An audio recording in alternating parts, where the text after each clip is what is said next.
প্রিয় দর্শক, স্বাগতম বাংলা ভিশনের নিয়মিত আয়োজন যে কথা বলতে চাই অনুষ্ঠানে। আপনাদের সঙ্গে আছে আমি জাহাঙ্গীর আকন্দ। আমার সঙ্গে আলোচনার জন্য আজ স্টুডিওতে উপস্থিত আছেন ডাক্তার রাকিব আল হাসান, কলামিস্ট ও ইন্টারন্যাশনাল ইউথ লিডার, এবং কৃষিবিদ গোলাম মুর্তজা সেলিম, যুগ্ম মুখ্য সমন্বয়ক, জাতীয় নাগরিক পার্টি এনসিপি। আপনাদের দুজনকেই স্বাগত জানাচ্ছি। ধন্যবাদ। দর্শক, আজ আমরা আলোচনা করব সমসাময়িক নানা বিষয়টি নিয়ে। আলোচনাটা শুরু করতে চাই সেলিম ভাইকে দিয়ে। সেলিম ভাই, আজকে জাতীয় নাগরিক পার্টি এনসিবির সদস্য সচিব আক্তার হোসেন বলেছেন জুলাই সনদ বাস্তবায়নের আদেশের খসড়া জাতির কাছে উপস্থাপন করতে হবে, সেটি পুরোপুরি পর্যবেক্ষণ করে তারা জুলাই সনদে স্বাক্ষর করবেন। তো আজকে জাতীয় ঐকমত্য কমিশনের সাথে এনসিবির বৈঠক হয়েছে। তো এখন প্রশ্ন হচ্ছে যে এই যে খসড়া, এটি তো আপনাদেরকে সব রাজনৈতিক দলের কাছে আগেই পাঠানো হয়েছিল এবং তারা পরবর্তীতে দেখে এবং সংসদ ভবনের সামনে গিয়ে অনুষ্ঠানে স্বাক্ষর করেছে। তাহলে এনসিপির বেলায় কেন ভিন্ন? ধন্যবাদ সহ-আলোচক সহ দর্শকবৃন্দ যারা দেখছেন।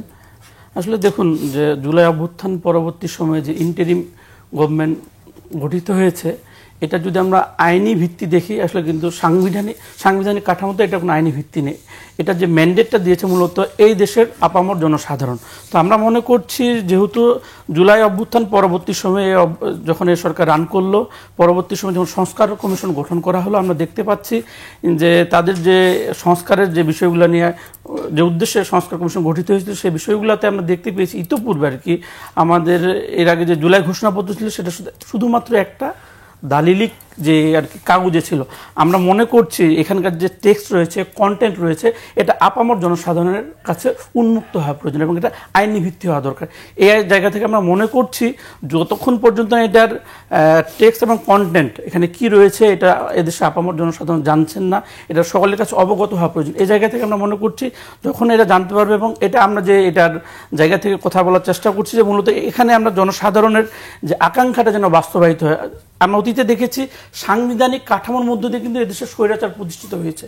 পুনরায় যেন কোনো কেউ আবার শাসক এখানে যেন আবার নতুন করে যেন স্বৈরাচার না হয়ে উঠতে পারে, এখানে যেন এমন কোনো কিছু না থাকে যার মাধ্যমে এই দেশের জন আকাঙ্ক্ষাকে বাস্তবায়ন থেকে বিচ্যুত হয়। আমরা চাই যে এই সকল ধরনের স্বৈরাচারের পথ রুদ্ধ করতে চাই।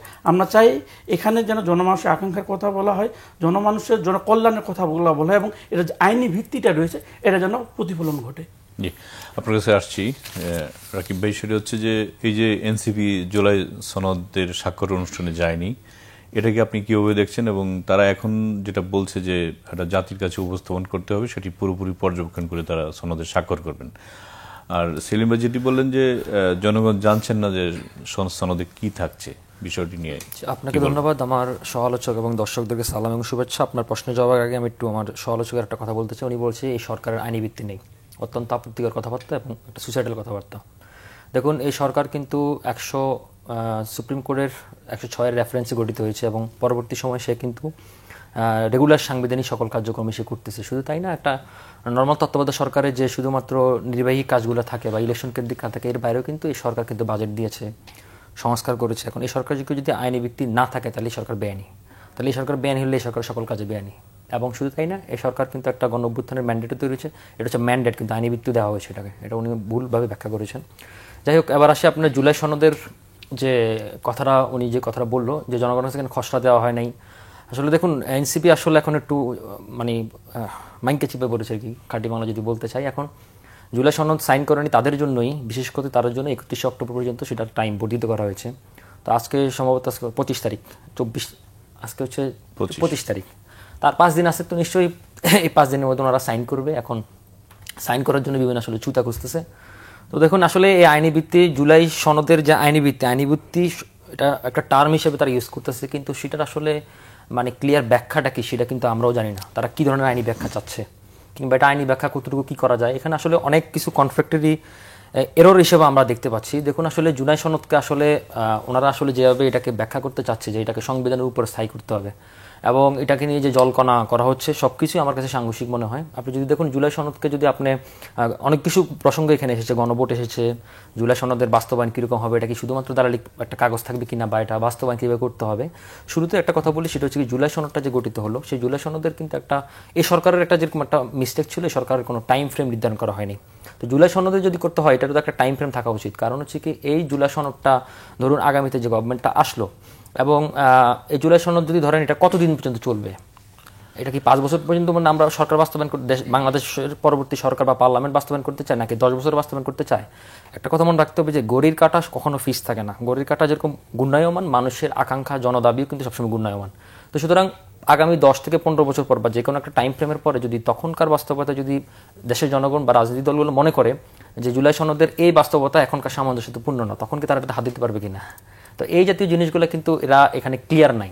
আর তার চেয়ে বড় কথা হচ্ছে কি জুলাই সনদের আমি যেটা আমার পক্ষ থেকে দেখি, তারা যেটা বলতেছে জুলাই সনদ তাদের একটা প্রোটেক্টিভ মেজার। জুলাই সনদ কখনোই তাদের প্রোটেক্টিভ মেজার না। কারণ যদি আগামীতে 10, 15 কিংবা 20 বছর পরে যদি জুলাইয়ের বিপক্ষে কোনো শক্তি, কারণ জুলাইয়ের এখনকার যারা ঐক্যমত কমিশনে পার্টিসিপেট করতেছে, যাদের মধ্যে আলোচনা হচ্ছে, সবাই জুলাইয়ের পক্ষে শক্তি। তো এই শক্তি তো মানে চিরস্থায়ী বন্দোবস্তের মতো কেয়ামতের আগ দিন পর্যন্ত ক্ষমতা থাকবে না। তো আগামীতে যদি কখনো জুলাইয়ের বিরুদ্ধে কোনো শক্তি বা আওয়ামী মতাদর্শের কাছাকাছি কোনো শক্তি যদি ক্ষমতা আসে, তখন তো এই জুলাই সনদ তাদেরকে প্রোটেক্ট করতে পারবে না। তো যেটা সবচেয়ে বড় জরুরি, যেটা সবচেয়ে বেশি হাইলাইট হওয়া দরকার, যে রাষ্ট্রের কিছু সংস্কার প্রয়োজন। এখন সে রাষ্ট্রের সংস্কারের জন্য সেখানে 84টি প্রস্তাব গৃহীত হয়েছে। 84টি প্রস্তাবের মধ্যে 24টি সম্ভবত 3টি রাজনৈতিক দলে তারা একমত হয়েছে। তার মধ্যে 47টি রয়েছে যেটা হচ্ছে কি সাংবিধানিক ব্যাপার। এখন এই সাংবিধানিক ব্যাপারগুলো যদি আপনি বাস্তবায়ন করতে চান তাহলে আপনার পার্লামেন্ট লাগবে। আর এর বাইরে তারা যে কথাগুলো বলছে যে সেটা হচ্ছে কি গণভোট, নোট অফ ডিসেন্ট, আবার বলতেছে যে গণভোটে যদি যুক্ত হয় তাহলে হচ্ছে কি আপনার নোট অফ ডিসেন্ট বাদ হয়ে যাবে।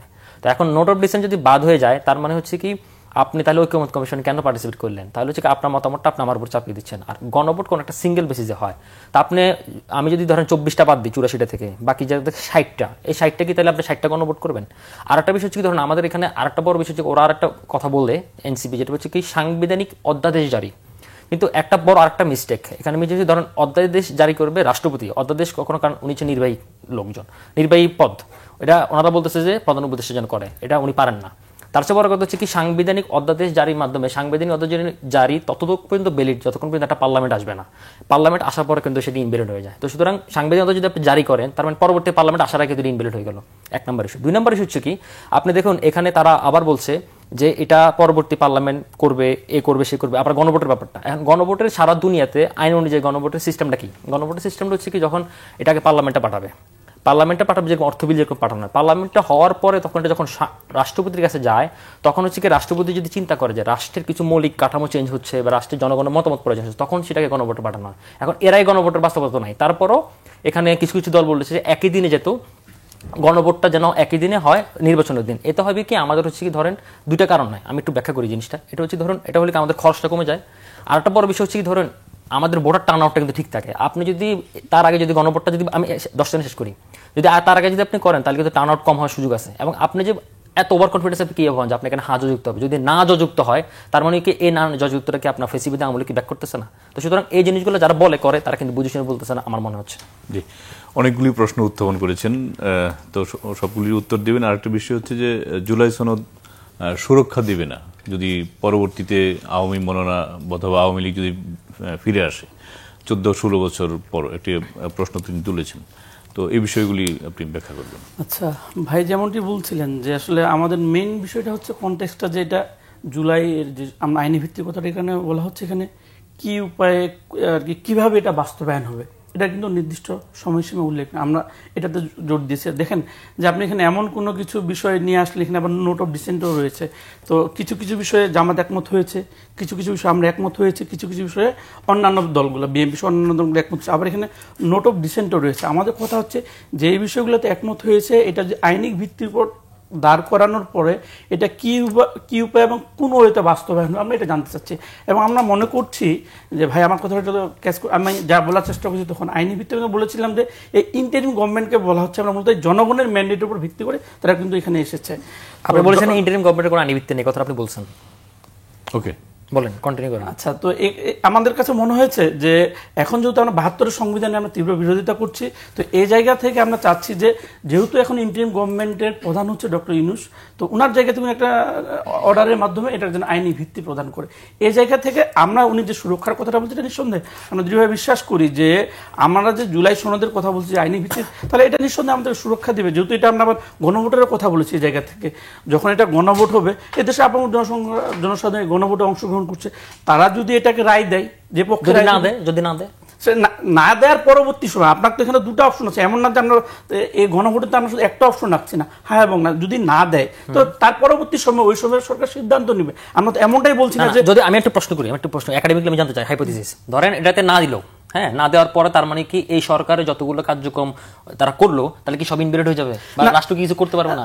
সেটা তো ক্লিয়ার থাকতে হবে। আমরা তো এই গভর্নমেন্টের হায় কিভাবে রিজিট থাকেন, আপনার নায়ের হা করলে আপনি এটা করতে পারছেন, না করলে কি হবে? তখন কখনোই বলি নাই যে এই ইন্টারিম আমলের সকল কার্যক্রম অবৈধ। আমরা বলছি কি জুলাইয়ের আইনি ভিত্তি সনদের কথা বলছি, যে উদ্দেশ্যে গণভোটটা করছেন সেখানে যদি না আসে, তাহলে কি হবে? পক্ষে যদি না যায় তখন কি হবে? সেটা যদি না হয়ে থাকে, হ্যাঁ না, এটা তো এটা স্বাভাবিক বিষয়, একটা জায়গা থেকে পজিটিভেরও যেমন সম্ভাবনা আছে, নেগেটিভ সম্ভাবনা, তো ওই সময় আমরা মনে করি যদি এটা না হয়ে থাকে তখন সেটা বুমেরাং হবে না, তখন বুমেরাং হবে না। এটা রাষ্ট্রের কারণে যদি তখন আইনজ্ঞরা একটা সিদ্ধান্ত নেবে, আমরা যেরকম আমাদের এই জায়গায় তাহলে আপনি সিদ্ধান্ত আগে নেবে, সিদ্ধান্ত পরে নেবে কি হবে? তাহলে আপনি এই খেলায় কেন যাচ্ছেন? এই খেলায় আপনি হারতেও পারেন, জিততেও পারেন। আমরা তো অবশ্যই যে কোনো খেলাতে কেউ তো জিতার জন্য যেমন খেলে থাকে তেমন হারার সম্ভাবনা আছে, 50-50 চান্স। আপনি এই খেলাটা বুঝতেছেন এটা কোন লেভেলের খেলা, খেলাটা কিন্তু ক্রিকেট খেলা, ফুটবল খেলা না, এটা আপনি রাষ্ট্র নিয়ে খেলতেছেন, আপনার জান নিয়ে খেলতেছেন।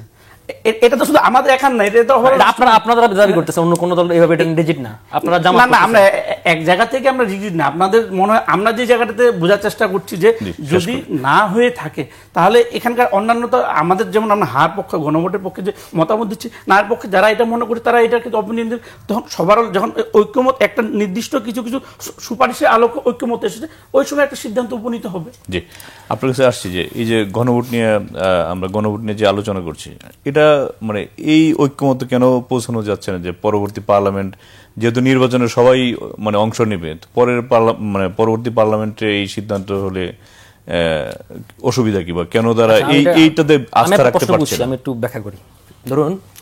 ধরুন হচ্ছে কি এখানে যারা এই কাজগুলো করতেছে তারা হয় অজ্ঞ অথবা তারা দ্রুতভাবে চালাই করতেছে। অজ্ঞ বলবেন? হ্যাঁ বলবো আমি, এটা আমি না শুধু, এটা সংবিধান বিশেষজ্ঞ স্বাধীন মালিক নিজ অজ্ঞ বলতেছে এটাকে। এবং আপনি ওনার কয়েকটা বক্তব্য আছে, আপনি দেখেন এবং পারলে ওনাকেও ইন্টারভিউতে দেখেন। আমি একটু বলি, ধরেন হচ্ছে কি ওনারা যেটা করতে চাচ্ছে সাংবিধানিক অধ্যাদেশ জারি। দেখুন আমাদের কিন্তু সংবিধান কিন্তু স্থগিত হয়নি, রাইট? সংবিধান কিন্তু চলতেছে, একই সাথে আপনি সংবিধান মানে কন্টিনিউ করতেছেন, আবার সাংবিধানিক অধ্যাদেশ জারি করতেছেন। অলরেডি কিন্তু সাংবিধানিক অধ্যাদেশ আমি বলে ফেলছি। 1970 সালে 30 মার্চ পাকিস্তান আমলে ইয়াহিয়া খান তিনি কিন্তু লিগেল ফ্রেমওয়ার্ক করা এলএফও নামে একটা সাংবিধানিক আদেশ জারি করা হয়েছিল, যেটা প্রেক্ষিতে পরবর্তীতে ডিসেম্বরে ইলেকশন হয়েছিল, 70 যে গণপরিষদ ইলেকশন হয়েছিল, তখন কিন্তু সংবিধানটা স্থগিত ছিল। এখন ওনারা সংবিধানও চাচ্ছেন, আবার লিগেল ফ্রেমওয়ার্ক করারও চাচ্ছেন, সাংবিধানিক অধ্যাদেশ জারি। সেই অধ্যাদেশ জারি কিন্তু আমি তো বললাম যে একটা পার্লামেন্ট আসলে ইনভ্যালিড হয়ে যায়। এখন দেখুন আপনার আমি গণভোট চাই, হোয়াট এভার, আমি যা কিছু চাই না কেন, এগুলো সব কিছু পলিটিক্যাল সমস্যা, রাইট? পলিটিক্যাল সমস্যা। এখন পলিটিক্যাল আন্ডারস্ট্যান্ডিং যদি আপনি পলিটিক্যাল আন্ডারস্ট্যান্ডিং না এসে আপনি এটাকে ব্যুরোক্রেটিকে ডিল করতে চান, আইন দিয়ে ডিল করতে চান, এটা খুব রিস্কি গেম। আর একটা বিষয় হচ্ছে ধরুন রাষ্ট্র সবসময় একটা আইনের ফ্রেমওয়ার্কে চলে, আমি আপনি কিন্তু আইন তৈরি করতে পারি না, তাই না? এখন হচ্ছে ধরুন তারা এই জিনিসগুলো যে বলছে এগুলো সব কিছু বুমেরাং হতে যাচ্ছে, সবগুলো কিছু বুমেরাং হবে।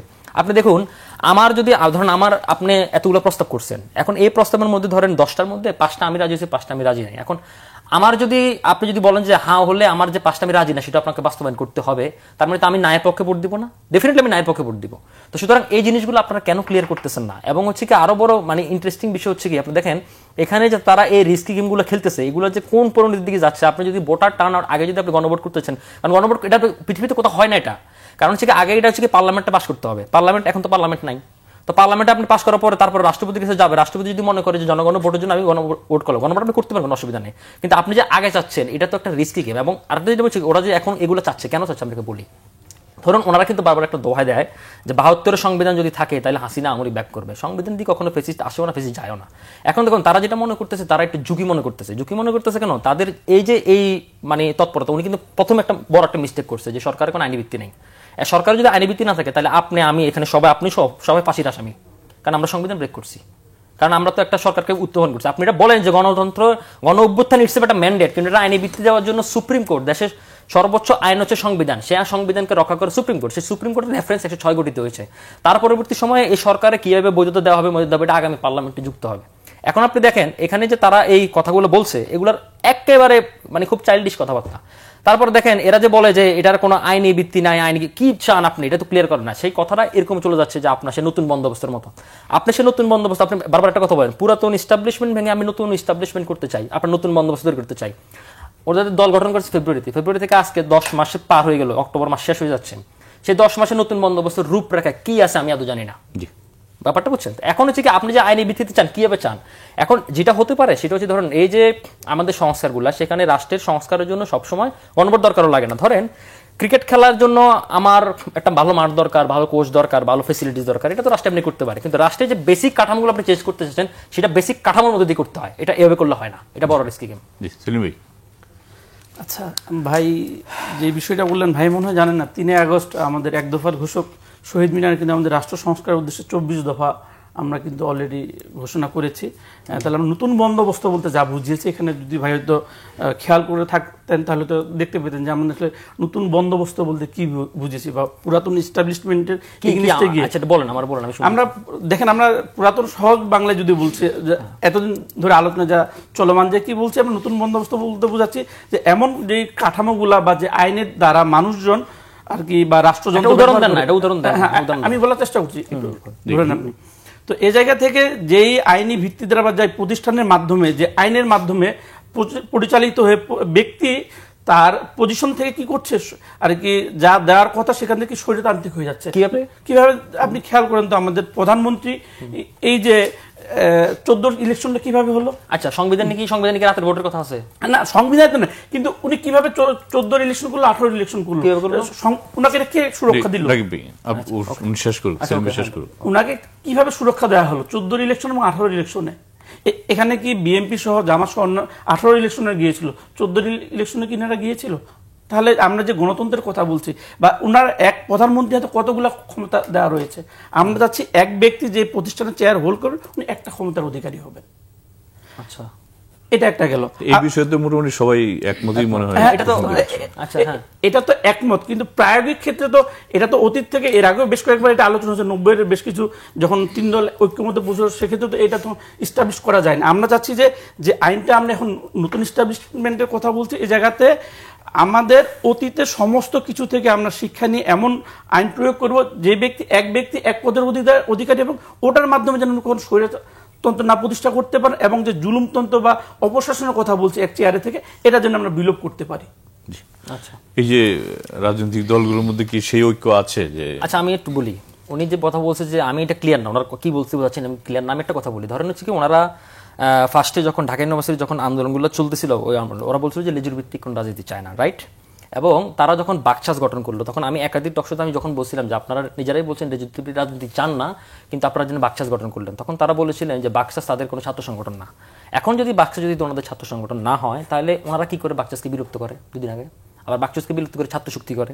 তার মানে হচ্ছে কি আপনি তো এখানে দ্বিচারিতা করতেছেন, যে মুনাফিকের রাজনীতির জন্য আপনি জামাতকে তো সরব করতেছেন, জামাত জুলাই সনদে সাইন করার জন্য জামাতকে সকাল বিকাল গালি দিতেছেন, জামাত আপনাদের গালি দিতেছে, সে আপনারা তো একই পথে হাঁটতেছেন। এটা কি নতুন বন্দোবস্ত? আচ্ছা, আপনি কোথায় দেখলেন যে আমরা বাকশাসকে বিলুপ্ত আমরা করেছি? শেষ করুন। আর এনসিপি তো করছে, কারা করছে? এনসিপি করছে, মানে আপনি বায়বীয় কথা বলছেন তো। যাই হোক, তো এখন হচ্ছে কি ধরেন আপনি কি প্রশ্ন করতেছিলেন আমাকে, আপনার সর্বশেষ প্রশ্নটা কি ছিল? যে এইখান থেকে মানে যেখানে রাজনৈতিক দলগুলো ঐক্য নেই, সেখানে এগুলি বাস্তবায়ন কি? এটা একটা বড় প্রশ্ন। এখন ধরুন আমি তো যেটা বললাম সেটা হচ্ছে কি, এখানে হচ্ছে ধরেন এখানে সবাই কিন্তু জুলাইয়ের পক্ষের শক্তি, রাইট? ফেসিবাদ বিরোধী শক্তি। এখন হচ্ছে কি ফেসিবাদ বিরোধী জুলাইয়ের পক্ষের শক্তি যদি থাকে, তার মানে হচ্ছে কি আমরা সবাই কিন্তু রাষ্ট্র সংস্কার চাই। কারণ হচ্ছে কি আমাদের প্রথমত শুরু থেকে আমাদের কোটা সংস্কার যে আন্দোলন কেন্দ্রিক করে যে আন্দোলনটি গড়ে উঠেছিল, পরবর্তী সময় আমরা রাষ্ট্র সংস্কার মেরামতের জন্য আমরা চেয়েছিলাম। কিন্তু ধরুন বারবার যে একটা জিনিস কোট করতেছে, যে সেটা হচ্ছে কি সংবিধান হাসিনাকে ফেসিবাদ বানাইছে। আসলে এই কথাটা কিন্তু এটা কিন্তু রাজনৈতিকভাবে সত্য, কিন্তু এটা আসলে প্র্যাকটিক্যালি সত্য না। কারণ হচ্ছে ধরুন আমাদের সংবিধানে কখনো কিন্তু এটা বলা নাই। আমাদের সংবিধানে ভালো ভালো কথাবার্তা আছে, ইভেন আমাদের সংবিধানে এমন ভালো ভালো কথাবার্তা আছে যেটা চীনের সংবিধানও লেখা নাই। আমি একটু বলি আপনাকে, উদাহরণ দিই। ধরেন হচ্ছে কি আমাদের সংবিধানে কিন্তু একটা কথা বলা আছে যে আপনি যদি সভা সমাবেশ করতে চান তাহলে পুলিশের অনুমতি নিতে হয়, রাইট? কিন্তু চীনের সংবিধানে কিন্তু এই কথাটাও নাই, তারপরেও কিন্তু চীনে মানুষ রাস্তায় নামতে পারে, বিরোধী দলের রাস্তায় নামতে পারে। তার মানে আমাদের সংবিধানে ভালো কথা আছে। ইভেন আমাদের সংবিধানে কিন্তু এটাও কিন্তু যুক্ত করা হয়েছিল যে আপনি পুলিশি হেফাজতে কাউকে ফিজিক্যাল টর্চার তো দূরের কথা, আপনি তাকে মানসিক টর্চার করতে পারবেন না। তো এটা কি সংবিধান সরকার মানছে? সরকার তো মানে নাই। তারপর আপনি দেখেন এই যে হাসিনা যে ফেসিবাদ দিচ্ছে, হাসিনা কি সংবিধান মানে ফেসিবাদ দিচ্ছে? সংবিধানে কি রাত্রে ভোটের কথা বলা আছে? পুলিশ এই যে ডিজেএফআই, আয়নাগর, এগুলো কি সংবিধানের কথা বলা আছে? কথা হচ্ছে কি সেই পলিটিক্যাল কালচারটা সে নষ্ট করছে, পলিটিক্যাল ইকোসিস্টেমটা নষ্ট করার কারণে। সংবিধান কি দরকার নেই? অবশ্যই দরকার আছে। সংবিধান না থাকলে আপনি দেশ চালাবেন কিভাবে? সংবিধান তো, কিন্তু সংবিধান, প্লেটোর একটা কথা বলেছিল, প্লেটোর কথাটা হচ্ছে কি, ধরুন আপনি যদি শাসক যদি ন্যায়পরায়ণ হয় তাহলে সংবিধান অনর্থক, আর সাইপোজ যদি দুর্নীতিপরায়ণ হয় তাহলে সংবিধান হচ্ছে নিরর্থক। এখন হচ্ছে ধরুন আমাদের এই পলিটিক্যাল আন্ডারস্ট্যান্ডিং যদি আমরা পৌঁছতে না পারি, এই পৌঁছাতে যদি না পারে, তাহলে হচ্ছে ধরুন এই সরকারে কিন্তু রাজনৈতিক সংস্কৃতির কথাটা বলছেন। আমি সংস্কৃতির কথা বলছি। এবং আপনি যে এখন বলছেন রাজনৈতিক দলগুলোর মধ্যে যদি আন্ডারস্ট্যান্ডিং এবং ঐক্যমত না হয়, তাহলে আমরা কিভাবে এটা সমাধানটা করবো? আপনি দেখেন যদি ঐক্যমত না হয়, এই সরকারে কিন্তু 3টা ম্যান্ডেট নিয়ে তারা আগাচ্ছে, তাই না? গণ অভ্যুত্থানের ম্যান্ডেট নিয়ে একটা হচ্ছে তারা সংস্কার, একটা হচ্ছে বিচার, একটা হচ্ছে নির্বাচন। এখন সংস্কারে এতগুলা ঐক্যমত কমিশন গঠন করার পরে 7-8 মাস ধরে মিটিং, 40টার বেশি মিটিং হলো।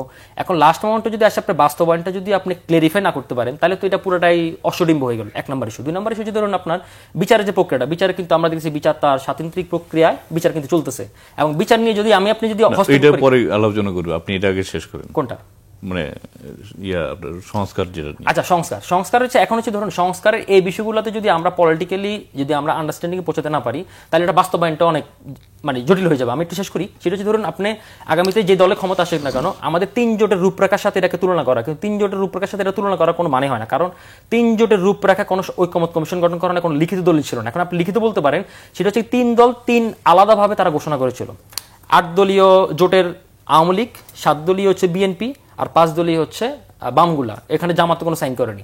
এখন সাইন করার পরে সেটা তারা ব্রেকডাউন করেছে, আমরা সেটা বলি। কিন্তু এই মুহূর্তে বাস্তবতা আপনি যখন এদেরকে আনতেছেন এবং সেখানে একটা লিগ্যাল ফ্রেমওয়ার্ক তৈরি করে ফেলতেছেন, সুতরাং এটা বাস্তবায়নের জন্য এই সরকার যেন কাগজে কলম না হয়। আমরা বারবারই বলতেছি যে জুলাই সনদটা যতটুকুই করেন না কেন, আপনারা যতটুকু বাস্তবায়ন করেন, কাগজে কলম না হয়। আরেকটা শেষ করি 5 সেকেন্ড। সেটা হচ্ছে দেখুন এখানে যে নোট অফ ডিসেন্টের কথা বলা হচ্ছে, এখন সব বিষয়ে যদি সব দল এক হয়ে যাবে তাহলে সব এটা তো হয় না। নোট অফ ডিসেন্ট থাকবে, কারণ গণতন্ত্র সৌন্দর্য সেটা। এখন হচ্ছে যতটুকু এক হয়েছে সেটাতে আমরা একমত হই, আর যেগুলো না হয় সেগুলো হচ্ছে আমরা রাজনৈতিক চাপ প্রয়োগ করে রাজনৈতিক প্রসেসে পলিটিক্যালি তার সাথে আমরা ডিল করি, তাহলে এই জিনিসটা সহজ পথ বের হবে, নাহলে আদারওয়াইজ এটার কোনো সলিউশন হবে না। সেলিম ভাই, রাজনৈতিক ঐক্যমত্য না হলে সংস্কার প্রক্রিয়া বাস্তবায়ন কতটা সম্ভব? ভাইয়ের কথার সাথে একটু সংযোজন করতে হয়। দেখেন শেখ হাসিনা কিন্তু বারবার বলতো 14 নির্বাচন, সংবিধানের ধারাবাহিকতা রক্ষার জন্য কিন্তু 14 নির্বাচন হয়েছে। তাহলে কিন্তু সংবিধানের দোহাই দিয়ে 14 নির্বাচন করে না। ভাই যে ভাই বললো যে সংবিধানের আলোকে কিন্তু শেখ হাসিনা ফ্যাসিস্ট হয়ে ওঠেনি, কিন্তু সেই সংবিধানের ধারাবাহিকতা বজায় রক্ষার স্বার্থে কিন্তু 14 নির্বাচন করেছে, যেখানে 151 জনের অধিক এমপি ছিল কি বিনা ভোটে নির্বাচিত, এবং অধিকাংশ পার্টিরা কি করেছিল, নির্বাচন প্রত্যাখ্যান করেছিল। আবার ভাই একটা কথা বললেন আমাদের সাথে একমত হয়ে, আবার দ্বিচারিতার মতো, যে ঠিক আমরা এই কথাটাই বলছি যে এখানকার আর কি জুলাইয়ের আইনি ভিত্তিটা আমরা কাগজে কলমে চাই না, এটা বাস্তব ভিত্তিক প্রয়োগ চাই। তো আর ভাই যে বাকশাসের নিয়ে কথাটা বললেন, আসলে দেখেন আমার মনে হয় না যে ভাই আসলে কোন কিসের ভিত্তিতে কথাটা বললেন। বাকশাস একটা সক্রিয় ছাত্র সংগঠন, তারা অভ্যুত্থান পরবর্তী সময়ে যাত্রা করেছে, এখানে আমাদের জুলাই আন্দোলনের সহযোদ্ধারা ছিল, এটার সাথে আমাদের কোনো প্রকার সম্পর্ক নেই। জাতীয় নাগরিক পার্টি গঠিত হওয়ার পরে যে সমস্ত সহযোগী সংগঠন এবং অঙ্গ সংগঠন রয়েছে, এটার সাথে আমাদের বাকশাসের কোনো সম্পৃক্ততা নেই। বাকশাসের নেতৃবৃন্দই মনে করেছে এটা নতুন করে পুনর্গঠন করা সম্ভব, এবং তারা পুনর্গঠন করেছে, এবং তাদের নতুন সংগঠন যাত্রা উপলক্ষে যে অনুষ্ঠান হয়েছে সেখানে কিন্তু ছাত্রদর্শ বেশ কিছু অন্যান্য রাজনৈতিক দলের নেতৃবৃন্দকে তারা দাওয়াত করেছে, সেখানে আমাদের রাজনৈতিক দলের নেতৃবৃন্দ গিয়েছিল। এনসিপির কোনো হাত নেই এখানে, এনসিপির সাথে তাদের আমাদের ন্যূনতম সম্পর্ক নেই। আচ্ছা, আপনার প্রশ্নটা ছিল যে রাজনৈতিক ঐক্যমত্য না হলে এই সংস্কার প্রক্রিয়া বাস্তবায়ন কতটা সম্ভব? আসলে দেখেন যে গণতন্ত্রের অন্যতম একটা উৎকৃষ্ট উদাহরণ হচ্ছে যে মতের ক্ষেত্রে ভিন্নতা থাকবেই। যদি সকলে এক বিষয়ে একমত হয়ে যান তাহলে তো বাংলাদেশে এতগুলো পার্টি বিলং করতো না, এটা একটা স্বাভাবিক বিষয়। তবে এখানে মেজর কিছু বিষয়ে যেহেতু আমরা ঐক্যমতে পৌঁছাতে পেরেছি, আশা করছি এটা বাস্তবায়ন করা সম্ভব। কিছু কিছু বিষয়ে মতের ভিন্নতা আছে বলে যে আমাদের মধ্যে এই দ্বিমত এবং অন্যান্য রাজনৈতিক দলের অবস্থান। ভাই, এবার একটু নির্বাচনী জোট নিয়ে আলোচনা করতে চাই। তো এখন পর্যন্ত যে পরিস্থিতি, তাতে করে কি ধরনের জোট নির্বাচনের আগে আসতে পারে? আপনি তো অনলাইন অ্যাক্টিভিস্ট এবং ইউথ লিডার। আচ্ছা, নির্বাচন কেন্দ্রিক যেটা, সেটা হচ্ছে কি ধরুন আওয়ামী লীগ এবং জাতীয় পার্টির নির্বাচনে অংশগ্রহণ আমি এখনো জানি না সরকার কি সিদ্ধান্ত নেবে বা আমাদের নির্বাচন কমিশন সিদ্ধান্ত নেবে। আমরা ধরে নিচ্ছি ওরা ইলেকশন অংশগ্রহণ করতে পারতেছে না। তো যেহেতু বিএনপির সাথে জামাতের একটা দীর্ঘদিনের জোট ছিল, তারা একসাথে সরকার পরিচালনা করেছে। এই মুহূর্তে দুটি দলের দুই দিকে অবস্থান, এবং তারা অফিসিয়ালি ঘোষণা দিয়েছে বিএনপির একাধিকবার যে তারা হচ্ছে জামাতের সাথে আর কখনো জোট সম্ভব না।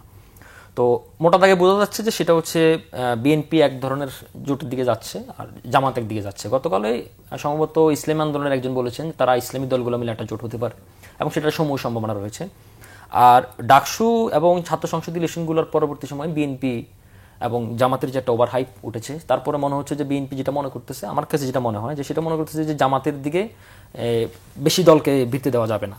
তো বিএনপির সাথে দীর্ঘদিন থেকে যুগপৎ আন্দোলন, গণতন্ত্র মঞ্চ অনেক দল তাদের সাথে ছিল, এবং বিএনপি অফার করেছে তারা এই ধরনের দলকে তারা সাথে নিতে চায়। আমরা পত্রপত্রিকায় দেখে জেনেছি বিএনপির সাথে হয়তো এনসিপির একটা জোট হতে পারে, এবং যারা তার সাথে কিছু বাম দল তার সাথে শরিক ছিল। তো আমার ধারণা যে ধরেন জামাত ইসলামী দলগুলোকে নিয়ে তারা একটা জোট করবে, আর বিএনপি হয়তো এই ধরনের তার সমমানা দল বা যারা তার সাথে দীর্ঘদিন রাজপথে ছিল, গণতন্ত্র মঞ্চ এবং 18 দল বা 20 দলীয় জোটগুলো যেটা রয়েছে তারা সহ একটা জোট হতে পারে। আর বাকিটা ওনারা ভালো বলতে পারে আমাদের দলের অবস্থান কোথায়।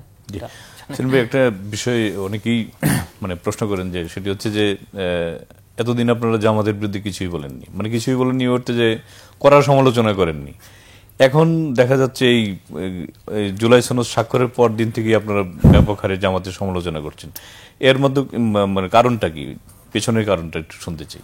আচ্ছা ভাই, দেখেন যে সমালোচনা তো সমালোচনা, করা সমালোচনা, মৃদু সমালোচনা, টার্মিনালগুলো একটু মনে হয় দীর্ঘদিন চুপ, মানে এই বিষয়ে কোনো কথা নেই, এখন হঠাৎ করে দেখেন। বিষয়টা হচ্ছে যে আমাদের ক্ষেত্রে আমরা মনে করছি যেহেতু আমরা ফ্যাসিবাদ বিরোধী আন্দোলনে একসাথে সবাই মিলে আন্দোলন করেছি, তারা আমাদের সহযোদ্ধা ছিল। রাজনৈতিক মতের কারণে আমরা ভিন্ন ভিন্ন রাজনৈতিক দলে অবস্থান করছি। তো যার আমাদের যখন আইনি বাস্তবায়নের ক্ষেত্রে বা আমাদের মতের সাথে যারই যে সময়ে দ্বিমত পোষণ করেছে, আমাদের জায়গা থেকে মনে হয়েছে শিষ্টাচারের মধ্য থেকে এদের এই বিষয়ে আমাদের জায়গা থেকে অবস্থান নেওয়া উচিত, আমরা অবস্থান নিয়েছি। শুধু আপনি এখন আপনার কাছে মনে হচ্ছে জুলাই সনদে স্বাক্ষরের আগে আমরা জামাতের সমালোচনা করছি বা আগে করি না। আপনি অতীত দেখেন, বেশ কয়েকবার তাদের বিষয়ে আমাদের পার্টির বিএনপির বেশি সমালোচনা করেছেন, কিন্তু বেশি আর কম বেশির তো কথা না, কথাটা তো সমালোচনা করা। একবার সমালোচনা করেছি, সমালোচনা হয়েছে, সেটা বিএনপি বলেন, জামাত ইসলাম বলেন বা অন্যান্য রাজনৈতিক অপরাধ তাদের সমালোচনা করা হয়েছে। জি, এখন আমি বলছিলাম যে এখন কোনো কিছু পেছনে কি কিছু হয়েছে বা জোট করতে যাচ্ছেন বিএনপির সাথে? না, আসলে আমরা মনে করছি যে এই মুহূর্তে আমাদের জোটগত কোনো চিন্তা পরিকল্পনা নেই। তবে যদি আমাদের তো রাজনৈতিক দল যাত্রা করার পর থেকে শুরু থেকেই আমাদের আহ্বায়ক বলে আসছে যে আমরা ফেব্রুয়ারির মধ্যেই নির্বাচন চাই, যখন রোডম্যাপ ঘোষণা করা হলো প্রধান উপদেষ্টার পক্ষ থেকে। তার পরবর্তী সময়ে কিন্তু আমাদের একাধিক নেতৃবৃন্দ বলেছে আমরা 300 আসনে প্রার্থী দিতে চাই। তো আমরা মনে করছি যদি জোটগতভাবে নির্বাচন হয়ে গেলে জনগণ চায়, এদেশের মঙ্গলে, সেক্ষেত্রে হয়তো এটা বিবেচনা করা যেতে পারে। আপাতত আমাদের এককভাবে 300 আসনে নির্বাচন করার প্রস্তুতি রয়েছে। জি, আপনার কাছে আসছি, জোট নিয়ে আলোচনা করছিলাম যে এবারের মানে জোট কেমন হতে পারে। তো এবার কি এটা কি শুধুই নির্বাচনী জোট নাকি আদর্শগত জোটও আমরা দেখেছি নির্বাচনের আগে, সে ধরনের তো কিছু হচ্ছে না এবার?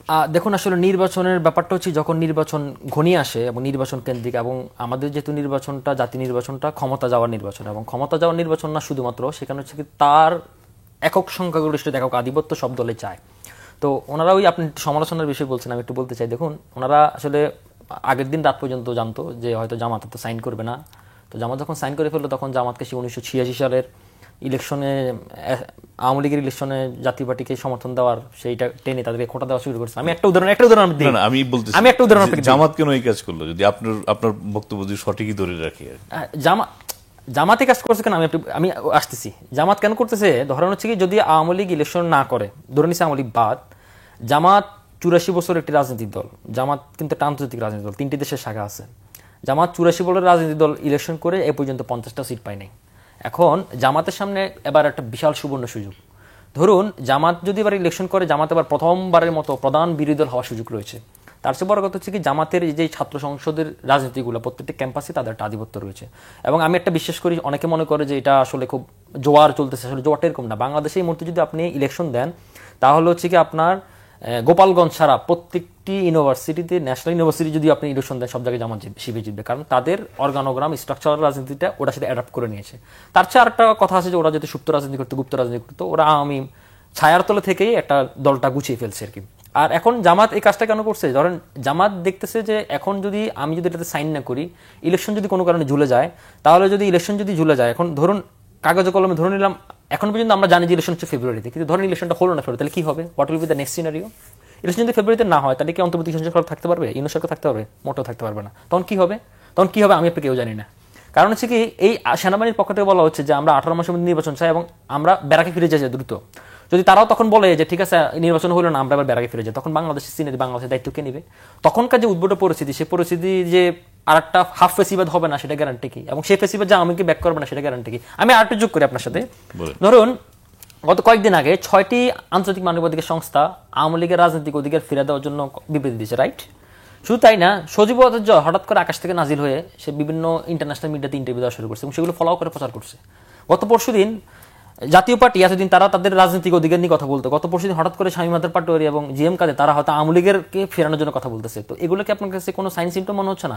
সুতরাং যদি কোনো কারণে ইলেকশন না হয় তখন আর একটা হাফ ফেসিবাদ আসবে, সেই হাফ ফেসিবাদ আওয়ামী লীগকে ব্যাক আনবে। সে আওয়ামী লীগ যদি ব্যাক করে তাহলে জামাত তখন আর বিরোধী হতে পারবে না। এই কারণে জামাত যে কাজটা করতেছে সব পাত্রে তারা ডিম রাখতেছে। তারা ইলেকশনের পক্ষ আছে, ইলেকশন বানচাল করার পক্ষ আছে, জাতীয় সরকারের পক্ষ আছে, বিপ্লব করার পক্ষ আছে, আর একটা রেভলিউশন করার পক্ষ আছে, সেকেন্ড রিপাবলিকের পক্ষ আছে। সব দিকে ওরা আছে, যেদিকে যেটা ক্লিক করে সেদিকে সেটা যাবে। এখন তাদের এই রাজনীতির চালটা এনসিপি বাইরা বুঝতে পারেনি। আসলে কি তাই? আসলে দেখেন, দলীয় রাজনীতি তো প্রত্যেকে একটা সক্রিয় অবস্থান রয়েছে। তো এমন না যে শুধু জামাত সাইন করে সেখানে বিএনপি স্বাক্ষর করে নাই, সেখানে এবি পার্টিও কিন্তু স্বাক্ষর করেছে। তো বিষয়টা হচ্ছে যে আমরা যেহেতু আমাদের দলীয় দৃষ্টিভঙ্গি থেকে মনে হয়েছে যে এই মুহূর্তে জুলাই সনদে স্বাক্ষর করলে, যেহেতু আমাদের এটা মনে হয় অন্যতম কারণ হচ্ছে যেহেতু জুলাই আন্দোলনে আমরা ছিলাম সম্মুখ সারি যোদ্ধা এবং এই এনসিপির সাথে যারাই রয়েছে অধিকাংশ জনই হচ্ছে জুলাই আন্দোলনের সম্মুখ সারির যোদ্ধা। যদি খড়গহস্ত নেমে আসে, এটা আইনি ভিত্তি না থাকে, তাহলে কাদের উপরে প্রথম দিকে নেমে আসবে? আমাদের উপরে নেমে আসবে। তো এই জায়গা থেকে মনে হয়েছে যেহেতু আমরা সম্মুখ সারির যোদ্ধা ছিলাম এবং যদি এটা আইনি ভিত্তি না দেওয়া হয়, ভাই আইনি ভিত্তিতে তো পার্লামেন্ট দিবে, পার্লামেন্ট ছাড়া আইনি ভিত্তিতে কি মানে এনশিওর করবেন? আমরা তো বলছি পার্লামেন্টের আগে বর্তমান ইন্টারিম গভর্নমেন্ট এটা একটা আদেশের মাধ্যমে এটা আইনি ভিত্তি দিয়ে, আমি তো ব্যাখ্যা দিলাম আপনাকে আদেশে। আমরা একটু সামনে যেতে চাই, আচ্ছা বলেন, নিয়ে আলোচনা করছি। তো এক্ষেত্রে আমাদের অবস্থান হচ্ছে এটা। এবং আসলে দেখেন, রাজনীতিতে এমন কিছু কোইন্সিডেন্স ঘটে থাকে যেটা আমরা কেউ বলতে পারবো না। যখন অধিকাংশ জনের মধ্যেই তো আমাদের এরকম একটা ধারণা এক প্রকার স্থাপিত ছিল যে 2041 ছাড়া শেখ হাসিনা বিদায় নিচ্ছে না বা আনটিল হিজ ডেথ।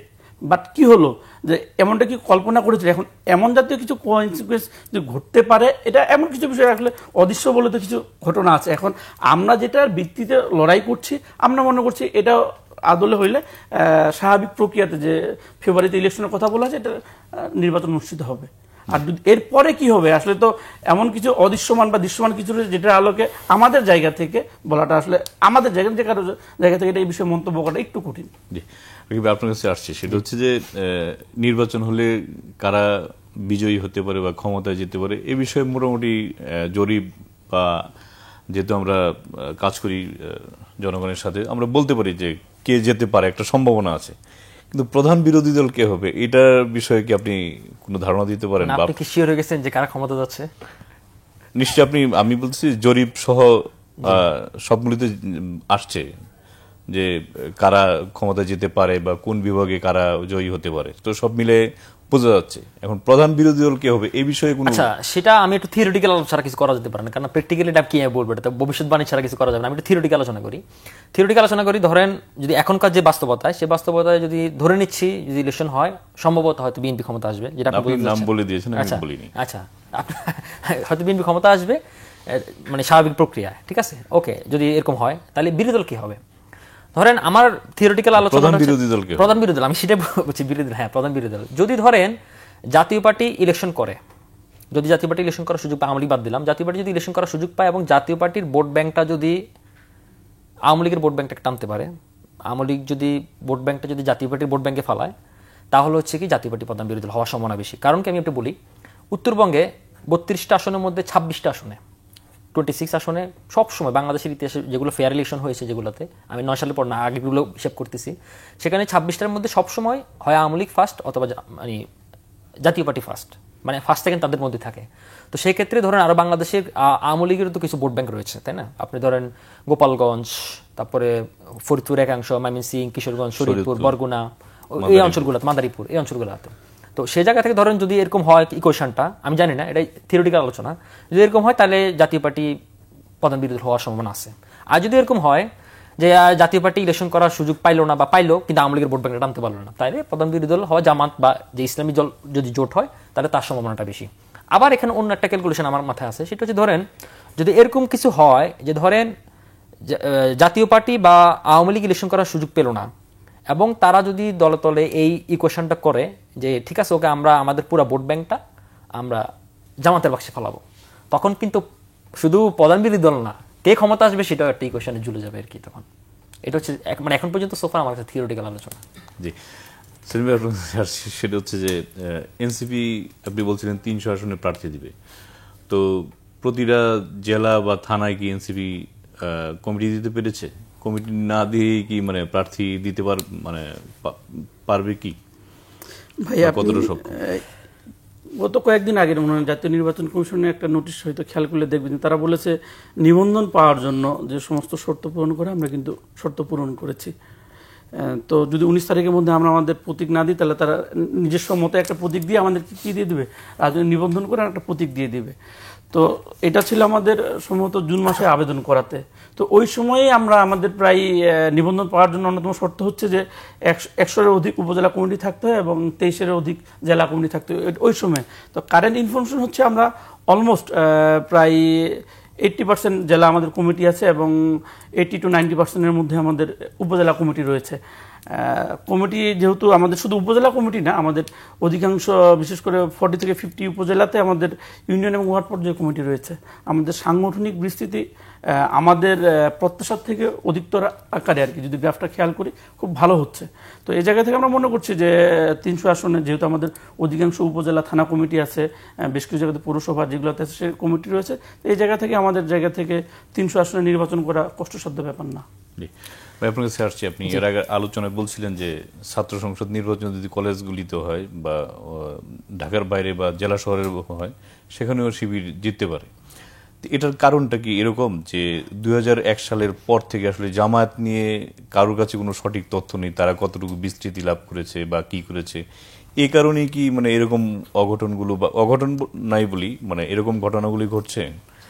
এটা আপনার কথার আংশিক সত্য, আমি আর একটু ব্যাখ্যা করি। দেখুন আসলে দেখুন মানে যখন আপনার একটা মেইন স্ট্রিম পলিটিক্স থাকে, মেইন স্ট্রিম ধরেন মানে আওয়ামী লীগের আমলে হয়েছিল কি, আওয়ামী লীগের আমলে ধরেন যারা একটু তার বিরুদ্ধে করতো তাদেরকে একটা ট্যাগ দিয়ে পিটানো হতো, তুই জামাত শিবির, তুই পাকিস্তানের রাজাকার, তুই পাকিস্তানের দোসর।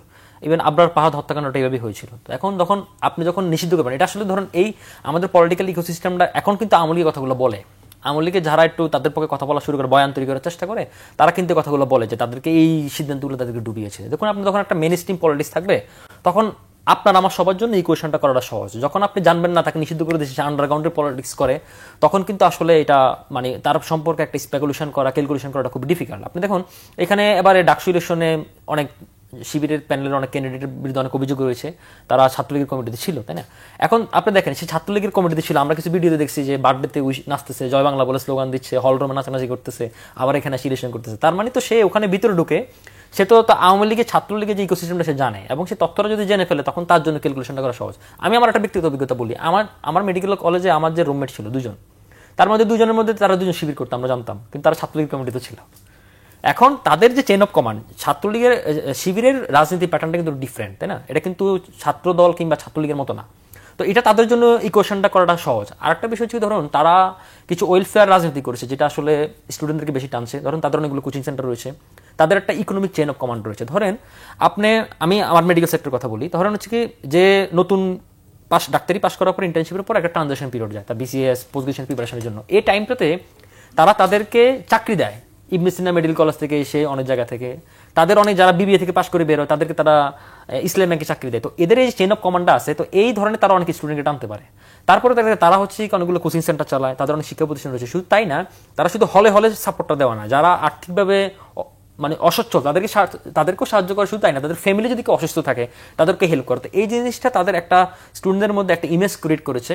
আর একটা জিনিস হচ্ছে ধরেন মানে এটা আমাদের রাজনীতি দলটা কতটুকু অবগত আমি জানি না, ধরেন হাসিনা একটা কথা বলতো যে শিবির মানেই পাকিস্তানি, শিবির মানেই পাকিস্তানের দোসর, কিন্তু জামাত যে কাজটা তলে তলে যে কাজটা করেছে তারা হচ্ছে কি মিডল ইস্ট এবং হচ্ছে আরব কান্ট্রিগুলোর সাথে তাদের একটা কোলাবোরেশনটা ভালোভাবে ম্যাচ করেছে। আমি যেটুকু জানি, আমি ইন্টারন্যাশনাল পলিটিক্স নিয়ে কাজ করি, ফরেন পলিসি নিয়ে, আমি জানি যে সেটা হচ্ছে কি ধরেন আপনি যদি খোঁজ নিয়ে দেখেন টার্কি, মালয়েশিয়া, সৌদি আরব, কাতার, এই জাতীয় মিশর, এই জাতীয় বড় বড় ইউনিভার্সিটিগুলো যে স্কলারশিপ বলে, সেই স্কলারশিপগুলো কারা পায়? আপনি যদি গত 10 বছরের ফলোআপগুলো দেখেন, বেশিরভাগই শিবির স্টুডেন্টরা, মাদ্রাসা ব্যাকগ্রাউন্ডের স্টুডেন্টরা। তারপর আপনি দেখেন, এখন দেখবেন আপনি শিবিরের মধ্যে যারা আপনাদের টকশোতে আসে, বিভিন্ন আলোচনা যায়, বেশিরভাগই দেখবেন যে অনেক ব্যারিস্টার, কিন্তু ব্যারিস্টারি পড়তে আমরা জানি অনেক টাকা পয়সার প্রয়োজন পড়ে। এই ব্যারিস্টারি পড়তে তাদেরকে এই সাপোর্টটাকে দিয়েছে। আপনার 2000 করে দেখেন, এদের বেশিরভাগই শিবিরের প্যাট্রোনাইজ পান থেকে গেছে। তখন এদের এই জিনিসটা হচ্ছে কি রাজনীতিতে তাদের একটা আকর্ষণ হিসেবে গেছে। এটা আসলে এক হিসেবে ভালো, সোসাইটির জন্য ভালো, কিন্তু রাজনীতির জন্য, গুপ্ত রাজনীতির জন্য, মেনস্ট্রিম পলিটিক্সের জন্য খারাপ। তো এটা আমি মনে করি যদি প্রত্যেকটা পলিটিক্সের দলগুলো যদি এই অন্তত এই সিস্টেমটা অ্যাডাপ্ট করতে পারে, তাহলে হয়তো আমাদের ছাত্র রাজনীতির একটা ব্যাপক পরিবর্তন আসবে বলে আমি আশা করি। জি, আসছে সেটা হচ্ছে যে এনসিপি এদের কাদের মনোনয়ন দিবে বা কি ধরনের যোগ্য লোকদের মনোনয়ন দিবে? শুধুই কি তরুণরাই থাকবে নাকি অন্য সিনিয়র সিটিজেন? না, ইতিমধ্যে আপনার হয়তো জেনে থাকার কথা যে আমাদের প্রায় 50 সদস্য বিশিষ্ট উপদেষ্টা মণ্ডলী রয়েছে। আমরা যেহেতু দৃঢ়ভাবে বিশ্বাস করি যে বাংলাদেশ পুনর্গঠন যে কথা বলছি, নতুন বন্দোবস্ত, এখানে শুধু উদীয়মান তরুণরা না, আমরা চাই যে অভিজ্ঞ এবং নবীন এবং প্রবীণের সমন্বয়ে এটা একটা যদি আমরা সম্মিলন ঘটাতে পারি, যেহেতু রাষ্ট্র একটা অনেক বড় বিষয়, এখানে বেশ কিছু ফাংশনেবল হয়ে রয়েছে এবং অভিজ্ঞতার একটা মাপকাঠি দরকার রয়েছে বেশ কিছু প্রতিষ্ঠান বা ইনস্টিটিউট রান করার ক্ষেত্রে। তো আমরা মনে করছি যে ব্যক্তির দেশপ্রেম, প্রথমত আমাদের জায়গা থেকে দেশপ্রেম রয়েছে এবং অন্যতম তার মানদণ্ড হবে আমাদের দল থেকে নমিনেশনের ক্ষেত্রে ফ্যাসিবাদ বিরোধী লোক, নিঃসন্দেহে এটা হতে হবে। এবং তার একটা আমরা দেখে থাকবেন যে যখন আমরা এই পার্টি ফর্ম করে থাকি, আমাদের এখানকার শতভাগই বলা চলে বিভিন্ন বিশ্ববিদ্যালয়ের গ্রাজুয়েট। তো আমরা চাই যে ওই রকম চিন্তায়, চেতনায়, মননশীল যারা দূরদর্শিতা রয়েছে, প্রজ্ঞা রয়েছে রাষ্ট্র চালানোর ক্ষেত্রে, এবং যারা চায় বাংলাদেশে সুশাসন কায়েম করতে, এ জাতীয় লোকজনের ক্ষেত্রে আর কি ওভারঅল সম্মিলন ঘটিয়ে আমরা চাই যে নবীন এবং প্রবীণের সম্মিলন ঘটিয়ে আমাদের একটা নমিনেশনের চিন্তাভাবনা রয়েছে। এবং আমরা আশাবাদী যে যারা আমাদের দলের সাথে সম্পৃক্ত না, আমরা যেহেতু এই সেন্ট্রাল বডি রয়েছে, এমন না যে সেন্ট্রাল বডি যারা রয়েছে প্রত্যেকে নমিনেশন পাবে, এর বাইরেও যারা রয়েছে রাষ্ট্র পরিচালনার বিভিন্ন ক্ষেত্রে যাদের অভিজ্ঞতা রয়েছে তাদেরকে আমরা মূল্যায়ন করতে চাই। আপনার কাছে আসছি যে এই জুলাই গণ অভ্যুত্থান এটা আমাদের দেশের জন্য মানে বিশাল একটা সুযোগ করে দিয়েছে রাজনীতিতে পরিবর্তন আনার, এবং আমরা দেখছি যে সবচেয়ে বড় রাজনৈতিক দল এই মুহূর্তে বিএনপি ও পজিটিভ রাজনীতি করছে, এবং তারেক রহমান প্রতিদিনই আপনার সহনশীলতা, উদারতার দেখিয়ে যাচ্ছেন। তো এখন রাজনৈতিক দলগুলো নিশ্চয়ই নির্বাচনে প্রার্থী দিবে।